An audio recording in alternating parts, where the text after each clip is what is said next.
श्री गोपाळ कृष्ण भगवान की जय। लीळा नंबर 515। मार्तंडाचे दुर्भाग्य।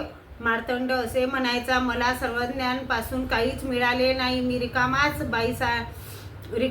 बाईसाही तसेच म्हणत असत। मग एके दिवशी सर्वज्ञ म्हणाले, मार्तंडा, तुम्ही पांचाळेश्वराला जा, तेथे तुम्ही 2 प्रहर विजन करा, तिसऱ्या प्रहरी भिक्षा करावी, गंगा नदीवर जेवावे, देवळात निद्रा करावी, मौन असावे, तिसऱ्या दिवशी येथे यावे। ते म्हणाले, हो जी। मग सर्वज्ञांना दंडोते घातले, श्रीचरणा लागले, पांचाळेश्वराला गेले, तेथे 2 प्रहर विजन केले, तिसऱ्या प्रहरी भिक्षा केली, गंगा नदीवर जेवण केले, मग पांचाळेश्वराच्या देवळात झोपण्यासाठी आले।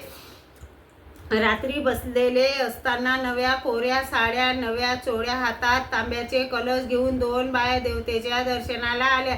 येऊन दारापुढे उभ्या राहिल्या, तेव्हा एक म्हणाली, चल ग, आज जाऊ। दुसरी म्हणाली, आज जाता येत नाही, परमेश्वराचे भक्त बसलेले आहेत।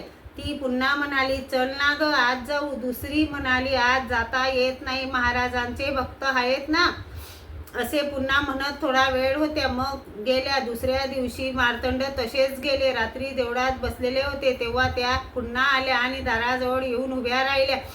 एकीने म्हटले, चल ना ग, आज जाऊ। दुसरीने म्हटले, आता जाता येत नाही, परमेश्वराचे भक्त बसलेले आहेत। असे त्यांनी 3 वेळ म्हटले। मग मार्तंड म्हणाले, येथे कुठे याल? काल सुद्धा तुम्ही असेच म्हणून गेल्या आणि आजही तसेच म्हणत आहात। तुम्ही कोण आहात? तुम्ही जाता की नाही? आणि त्या अदृश्य झाल्या आणि मार्तंड भ्याले। ते दुसऱ्या दिवशी निघाले, ते सर्वज्ञांच्या दर्शनाला आले, सर्वज्ञांना दंडोते घातले, श्रीचरणा लागले, सर्वज्ञांपुढे सर्व सांगितले आणि विचारले, जी त्या कोण होत्या?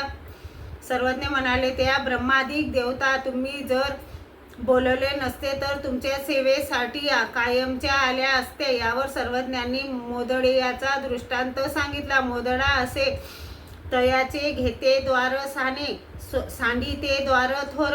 तसेच 1-2 वर्षात मनन केलेले ब्रह्मविद्याशास्त्र जर ते ऐकण्याची इच्छा नसलेल्या व अपात्र असलेल्या पुरुषात सांगितले तर सांगणाऱ्याचे शास्त्र विसरून जाते, त्याला परमेश्वर पुन्हा शास्त्र निरूपण करत नाही। श्री गोपाळ कृष्ण भगवान की जय।